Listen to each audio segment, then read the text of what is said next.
हाय, hello, नमस्कार. कसे आहात सगळे? तुम्हा सगळ्यांचं आपल्या या ब्लॉगमध्ये पुन्हा एकदा स्वागत.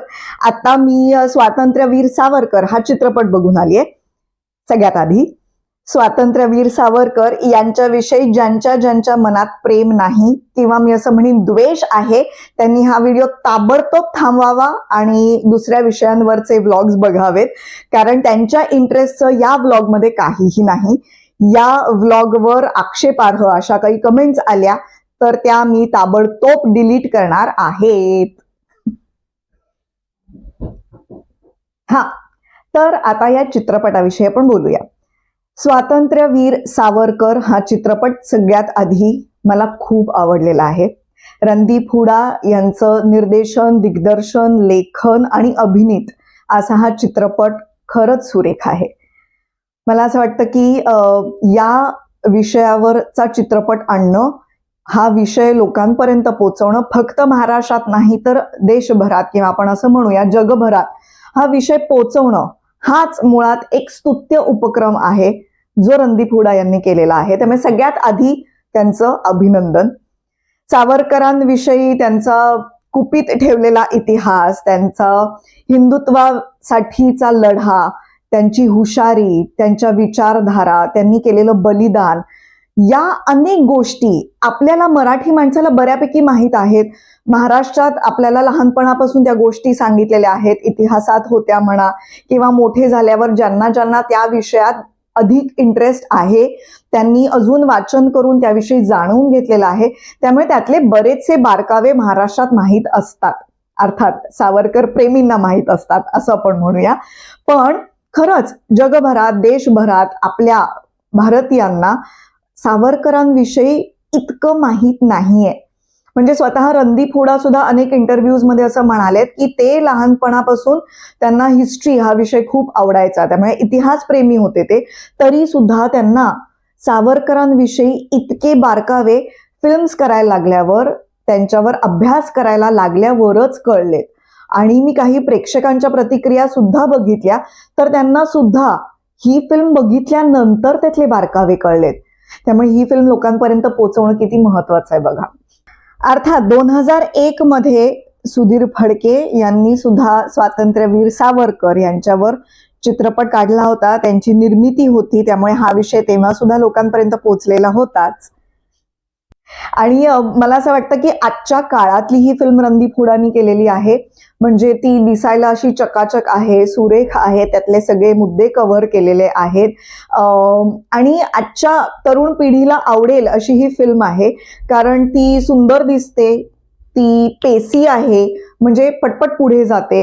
म्हणजे आपल्याला कधी कधी असं वाटतं बघा की म्हणजे काही जणांना असं वाटतं, असं मी म्हणेन की हिस्टॉरिक चित्रपट, इतिहासाविषयी सांगणारे चित्रपट हे अतिशय स्लो, प्रीची, म्हणजे उपदेश देणारेच असतात. मग कदाचित ते एंटरटेनिंग होत नाहीत, मग ते बोर होऊ शकतात वगैरे वगैरे, अशा अनेक गोष्टी आपल्या मनात असतात.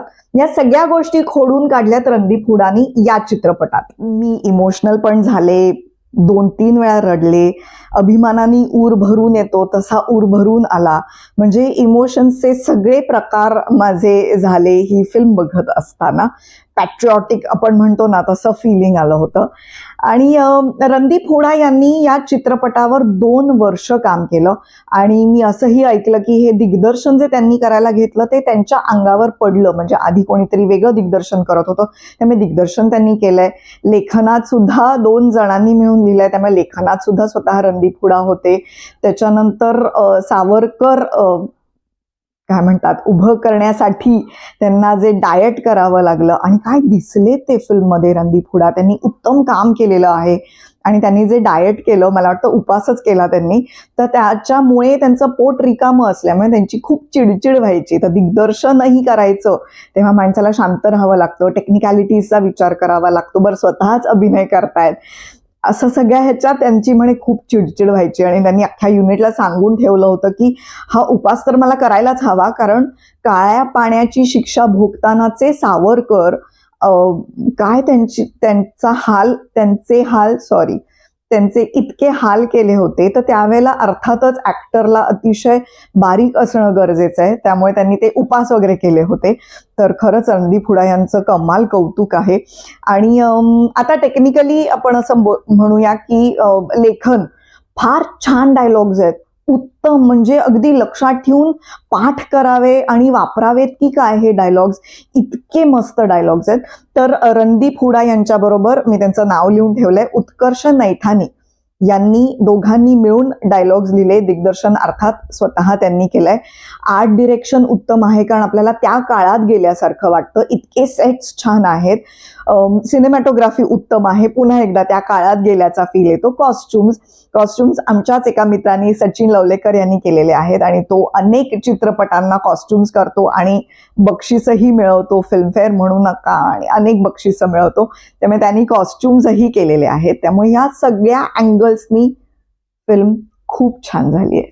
या फिल्ममध्ये मला आवडले असे आणि अगदी लक्षात राहिले असे 3 सीन्स, मला अख्खी फिल्म आवडली, पण ह्या 3 सीन्स विषयी मला तुम्हाला सांगायला आवडेल. एक म्हणजे पहिल्यांदा जेव्हा सावरकरांची आणि गांधीजींची भेट होते लंडनमध्ये, तो सीन सुद्धा खूप छान पिक्चराइज केलाय, उत्तम डायलॉग्स आहेत. दुसरा सीन जेव्हा दयेची याचना करण्यासाठी जे पत्र सावरकर लिहितात, ते कारावासाच्या इथेच, म्हणजे सर क्रॅडॉक आणि त्यांचा एक सीन आहे, तर त्यात तो सीन खूप छान लिहिलाय, त्या दोघांनी उत्तम कामं केली आहेत, आणि असा भिडतो तो सीन, मला खूप आवडला. आणि तिसरा सीन म्हणजे कारावास संपल्यानंतर जेव्हा ते पहिल्यांदा घरी जेवायला बसतात, आणि कारावासात त्यांचे काय हाल झाले ते आपल्याला सगळ्यांना माहिती आहे. जेव्हा समोर ताट येतं ज्याच्यात भाकरी, भाजी आणि कढी, हे बघितल्यानंतर सावरकरांचं जे होतं ते तिथून बाहेर पडतात आणि इमोशनल होतात. सॉरी, तो सीन बघताना मी खूप रडले. आत्ता सुद्धा सॉरी, मी इमोशनल झाली आहे, पण तो सीन बघताना मला खूप रडायला आलं. तर हे 3 सीन्स माझे फेवरेट. तर थोडक्यात हा चित्रपट तुम्ही सगळ्यांनी बघावा असं मला मनापासून वाटतंय. फक्त तुम्हीच नाही, पुढच्या पिढीला हा चित्रपट दाखवणं खरंच खूप गरजेचं आहे. त्यामुळे लहान मुलांना, तरुण मुलांना, सगळ्यांना हा चित्रपट बघायला सांगा. तुम्ही स्वतः हा चित्रपट बघा, आणि ॲज युजल मी नेहमी म्हणते तसं, चित्रपट बघून आल्यावर कमेंट करा, आपण त्यावर गप्पा मारूच शकतो. आणि मी अगदी सुरुवातीला सांगितलंय, आक्षेपार्ह अशा काहीही कमेंट्स या व्लॉगवर आल्या तर त्या मी डिलीट करणार आहे, कारण हा सेन्सिटिव्ह विषय आहे. त्यामुळे याच्याविषयी ज्यांना प्रेम आहे त्यांच्यापर्यंतच मला हे फक्त पोचवायचंय. सावरकर स्वतः असं म्हणालेत, देहाकडून देवाकडे जाताना देश लागतो, आणि आपण त्या देशाचं देणं लागतो. मला असं वाटतं, एक कलाकार म्हणून रणदीप हुडानी देशाला जे देणं आहे ते देऊन टाकलंय या चित्रपटाद्वारे. त्यामुळे त्यांना माझा सलाम.